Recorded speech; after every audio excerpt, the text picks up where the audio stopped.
ಕಷ್ಟ ಅನುಭವಿಸೋದಕ್ಕೆ ಎಲ್ಲಿ ನೋಡಿದರೂ ಈ ದಾಖಲೆಗಳು ಮಿಸ್ಸಿಂಗು, ಕಳೆದೋಗಿದೆ, ಸಿಗ್ತಾ ಇಲ್ಲ, ಫೋರ್ಜರಿ, ತಿದ್ದಿರೋದು, ಇವೆಲ್ಲ ಕಾರಣ.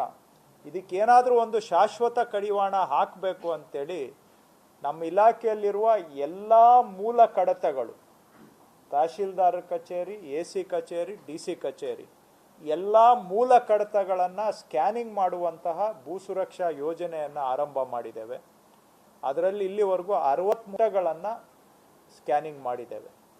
ಅವೆಲ್ಲವೂ ಕೂಡ ಈಗ ಜನ ನಮ್ಮ ಕಚೇರಿಗೆ ಬರಬೇಕಾಗಿಲ್ಲ ಸರ್ಟಿಫೈಡ್ ಕಾಪಿ ತಗೊಳ್ಳೋಕ್ಕೆ. ಅವರು ಆನ್ಲೈನಲ್ಲೇ ಎಲ್ಲಿ ಕೂತಿದ್ದಾರೆ ಅಲ್ಲೇ ಆನ್ಲೈನ್ ಮುಖಾಂತರ ಸರ್ಟಿಫೈಡ್ ಕಾಪಿಯನ್ನು ತಗೊಳ್ಳೋ ಥರ ಸೌಲಭ್ಯವನ್ನು ಕೂಡ ಮಾಡಿಕೊಟ್ಟಿದ್ದೇವೆ. ಇದರಿಂದ ಜನ ನಮ್ಮ ಕಚೇರಿಗೆ ದಾಖಲೆ ತಗೊಳ್ಳೋದಕ್ಕೆ ಅಲಿಯೋದು ತಪ್ಪುತ್ತೆ, ಮಧ್ಯವರ್ತಿಗಳಿಂದ ಶೋಷಣೆಗೆ ಒಳಗಾಗೋದು ತಪ್ಪುತ್ತೆ, ಜೊತೆಗೆ ದಾಖಲೆ ಕಳೆದೋಯ್ತು ಅನ್ನೋ ಸಮಸ್ಯೆಗೂ ಪರಿಹಾರ ಆಗುತ್ತೆ. ಒಂದು ಬಾರಿ ಸ್ಕ್ಯಾನಿಂಗ್ ಮಾಡಿದರೆ ಇನ್ನು ಮುಂದೆ ತಿದ್ದಕ್ಕಾಗಲ್ಲ, ಫೋರ್ಜರಿ ಮಾಡೋಕ್ಕಾಗಲ್ಲ, ನಕಲು ಮಾಡೋಕ್ಕಾಗಲ್ಲ, ಮತ್ತು ದಾಖಲೆ ಕಳೆದೋಗೋಕ್ಕೂ ಆಗಲ್ಲ. ಅದಕ್ಕೂ ಕೂಡ ವಿರಾಮ ಕೊಡ್ತಾ ಇದ್ದೇವೆ. ಶಿಥಿಲ ಆಗೋಕ್ಕೂ ಆಗೋದಿಲ್ಲ, ಸಂರಕ್ಷಣೆ ಮಾಡ್ದಂಗೂ ಆಗುತ್ತೆ. ಇದೆಲ್ಲ ಭೂ ಸುರಕ್ಷಾ ಯೋಜನೆಯಲ್ಲಿ ನಾವು ಮಾಡ್ತಾ ಇದ್ದೇವೆ. ಈ ಮತ್ತೆ ಕಡತ ವಿಲೇವಾರಿ ಬಗ್ಗೆನೂ ಕೂಡ ಜನ ತುಂಬ ದೂರ ಹೇಳ್ತಾರೆ.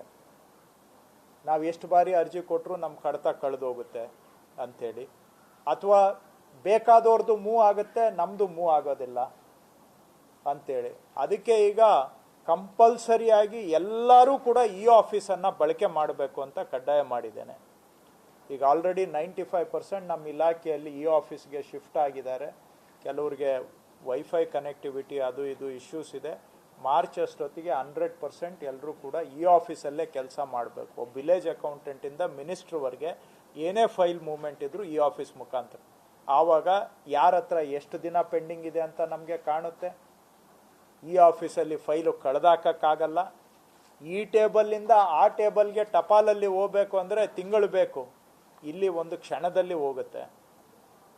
ಸೊ ವೇಗನೂ ಬರುತ್ತೆ, ಕಳೆದಾಕಕ್ಕೆ ಆಗಲ್ಲ, ಬಚ್ಚಿಡೋದಕ್ಕೆ ಆಗೋದಿಲ್ಲ, ಪಾರದರ್ಶಕತೆ ಬರುತ್ತೆ, ಜನಗಳಿಗೆ ನೆಮ್ಮದಿನೂ ಕೂಡ ಸಿಗುತ್ತೆ. ಸೊ ಇದೆಲ್ಲವೂ ಕೂಡ ಒಟ್ಟಾರೆ ಜನಗಳ ಇವತ್ತು ಸುಮಾರು ನೀವು ಸಿವಿಲ್ ಕೋರ್ಟ್ಗಳಲ್ಲಿ ಅಲ್ಲಿ ಇಲ್ಲಿ ನೋಡಿದರೆ ಎಲ್ಲ ಲ್ಯಾಂಡ್ ರಿಲೇಟೆಡ್ ಡಿಸ್ಪ್ಯೂಟ್ಗಳಿಗೆ ನ್ಯಾಯಾಲಯಗಳ ಮೆಟ್ಲತ್ತೋದು, ನಮ್ಮ ಕಚೇರಿಗಳಿಗೆ ಅಲಿಯೋದು, ಭೂಮಿ ಮಾಲೀಕತ್ವ ಜೀವನದಲ್ಲಿ ಆರ್ಥಿಕ ಶಕ್ತಿ ಕೊಡೋದರ ಬದಲಿಗೆ ಕೆಲವು ಜನಗಳಿಗೆ ಗೊಂದಲದ ಗೂಡಾಗ್ಬಿಟ್ಟಿದೆ.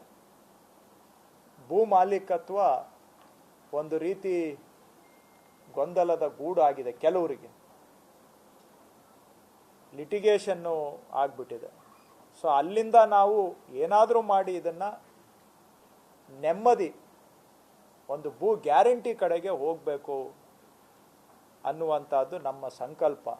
ಆ ದಿಕ್ಕಿನಲ್ಲಿ ಇವೆಲ್ಲ ಗೊಂದಲಗಳಿಗೆ ಏನು ಕಾರಣ ಅನ್ನೋದನ್ನು ವ್ಯವಸ್ಥೆಯಲ್ಲಿ ಹುಡುಕಿ ಅವುಗಳನ್ನ ಸರಿಪಡಿಸುವಂಥ ಕೆಲಸ ಮಾಡ್ತಾ ಇದ್ದೇವೆ. ಅದಕ್ಕೆ ಕೆಲವು ಉದಾಹರಣೆಗಳನ್ನು ಕೊಟ್ಟಿದ್ದು. ಇದಕ್ಕೆ ಸಿಬ್ಬಂದಿಗೂ ಕೂಡ ನಾವು ಶಕ್ತಿ ತುಂಬಬೇಕು.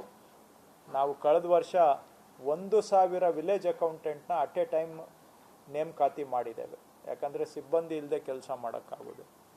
750 ಸರ್ವೇಯರ್ಗಳ ರಿಕ್ರೂಟ್ಮೆಂಟು ನಡೀತಾ ಇದೆ. ಹಾಗೆಯೇ ಸರ್ವೆ ಡಿಪಾರ್ಟ್ಮೆಂಟಲ್ಲಿ ಆಧುನಿಕ ಉಪಕರಣಗಳು ಬಳಕೆ ಆಗಬೇಕು ಅಂಥೇಳಿ ಸರ್ವೇಯರ್ಸಿಗೆ ರೋವರ್ಸ್ ಅಂತ ಬರುತ್ತೆ. ನಾವು ಚೈನ್ ಹಿಡ್ಕೊಂಡು ಅಳತೆ ಮಾಡಿದರೆ ಎಷ್ಟು ಸಮಯ ಮತ್ತು ಶ್ರಮ ತಗೊಳ್ಳುತ್ತೆ, ಅದರಲ್ಲಿ ಬಹುಶಃ 10%ಗೆ ನಾವು ಟೆಕ್ನಾಲಜಿಯನ್ನು ಯೂಸ್ ಮಾಡಿ ಮಾಡ್ಬೋದು.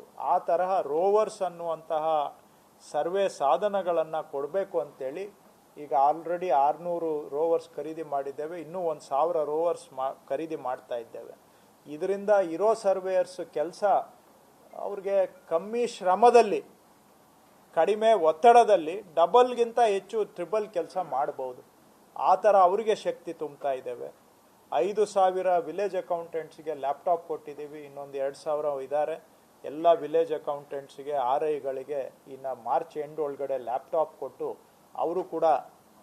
ಹೊಸ ತಂತ್ರಜ್ಞಾನವನ್ನು ಬಳಸಿ ಕೆಲಸ ಮಾಡೋದ್ರ ಮುಖಾಂತರ ಅವರ ಮೇಲಿನ ಕೆಲಸದ ಒತ್ತಡವನ್ನು ಕಡಿಮೆ ಮಾಡ್ತಾ ಇದ್ದೇವೆ. ವಿಲೇಜ್ ಅಕೌಂಟೆಂಟ್ಗಳಿಗೆ ಆಫೀಸೇ ಇರಲಿಲ್ಲ.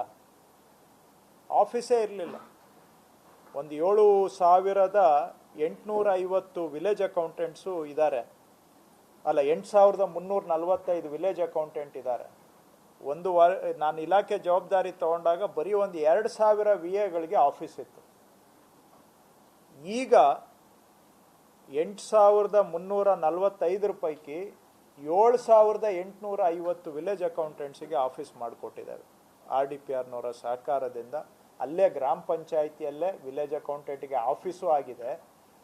ಗ್ರಾಮ ಪಂಚಾಯಿತಿಗೆ ಶಕ್ತಿ ಬಂದಿದೆ, ಯಾಕಂದರೆ ರೆವಿನ್ಯೂನವರು ಅಲ್ಲಿ ಕೂತ್ಕೊಂಡ್ರೆ ಗ್ರಾಮ ಪಂಚಾಯಿತಿಗೆ ಇನ್ನೂ ಗೌರವ ಬರುತ್ತೆ. ಜನಕ್ಕೆ ಹತ್ತಿರದಲ್ಲಿ VAಗಳು ಸಿಗುವಂಥ ವ್ಯವಸ್ಥೆನೂ ಕೂಡ ಆಗಿದೆ.